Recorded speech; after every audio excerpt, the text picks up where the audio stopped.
Hey guys, hi, welcome back once again. My name is Vaishali, and having learned quite a few things from, through, and within human interactions, and having pursued my master's in business administration and clinical psychology,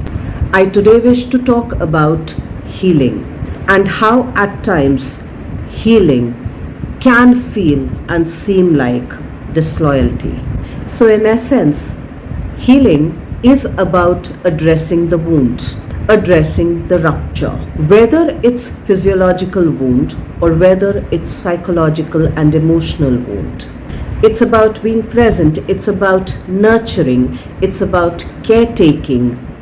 of that wound, of that rupture, the thing that is broken either physiologically or emotionally and psychologically. So thereby, healing is about closing that wound, closing that rupture. So what does it then mean when I say that healing at times can feel like disloyalty? Healing at times can feel like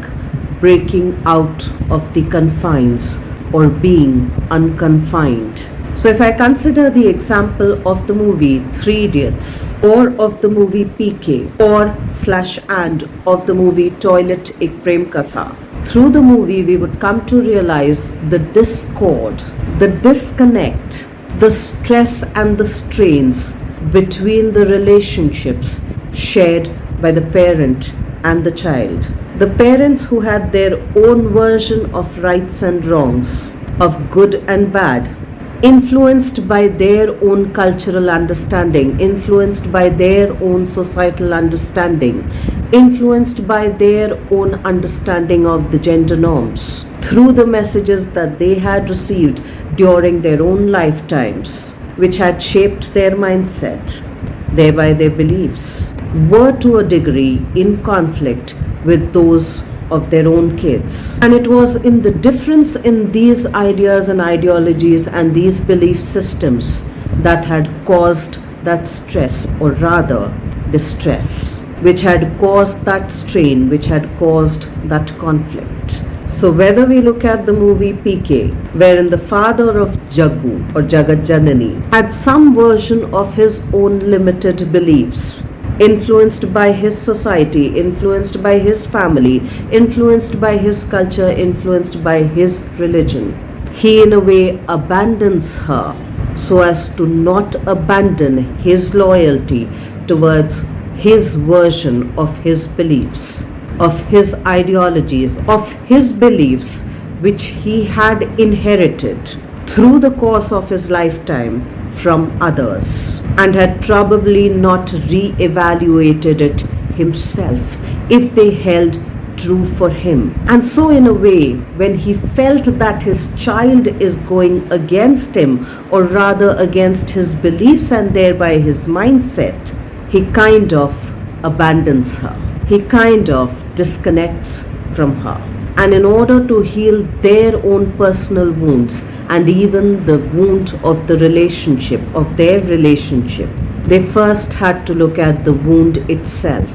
And to a degree, by the later half of the movie, the father of this character, Jaggu or Jagat Janani, had to disconnect from his beliefs, from his mindset, had to kind of distance himself from all of those things, to look at them objectively, had to become disloyal to them to a degree, to gain the trust of his own daughter and his own family members. In a similar way, if we consider the example of the movie Three Idiots, wherein this particular father, who was also the principal of an esteemed institute, engineering institute, who very righteously and rigidly believed that girls should get into medical school and boys should get into engineering schools or colleges, that they should pursue a certain career path in order to heal himself and in order to heal the relationship with his daughter, to a degree had to show certain kind of a disloyalty,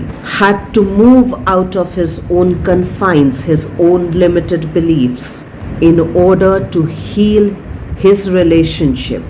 with his own daughter, in order to heal the wound of the relationship, which had also caused a very personal wounding within both of them. And in the similar manner, if you look at the movie Toiletic Prem Katha, where in this particular family, growing up in a certain village, growing up within the certain cultural and societal norms, understandings, prejudices and perceptions, believed that one's toilet should not be within their homes, that they should not be built and constructed within the boundaries of one's homes or houses, that excretion of the human waste needed to happen outside of the walls of the house, which had caused a lot of distress and had strained the relationship between the child and the parent when the child gets married to a woman who's educated, who questions things, who wants to understand things, who challenges the norms of the society and of the culture, who challenges the norms, established beliefs, and thereby their mindset. And even through that example, we get to see that as mightily and as righteously and as rigidly they wanted to hold on to their beliefs, onto their own perceptions, in order to heal their own wounds and thereby the relationship wounds, or vice versa. They needed to step back from their own ideas, ideologies. They needed to confront their own belief systems that had confined them, and to a degree show disloyalty towards it, to be able to overcome them, to heal their personal and interpersonal wounds. And on a relatively larger, broader spectrum, if I take another real life example, wherein at one point in time, widows were not allowed to be married, to be remarried, confronting those stereotypes, confronting those rigid ideologies, those rigid belief systems, those limiting belief systems, somebody had to show disloyalty towards them to enable widowed women to remarry again if they choose to do so. And to a degree, having that choice was and is empowering. So many a times we might have this idea, we might have this perception that healing is all glossy, that healing might actually be very smooth sailing, and yet at times healing might demand that we have the courage to question our own beliefs and our own mindsets, to question our own narratives, to question our own ideologies,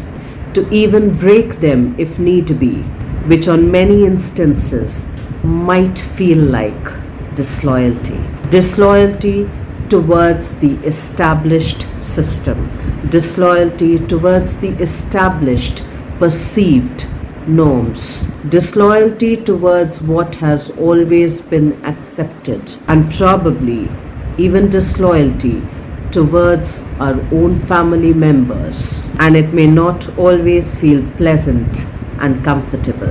and yet at times summoning up that courage to be able to do so, to challenge it, to walk with that discomfort of feeling a little bit disloyal or a lot disloyal to the accepted standard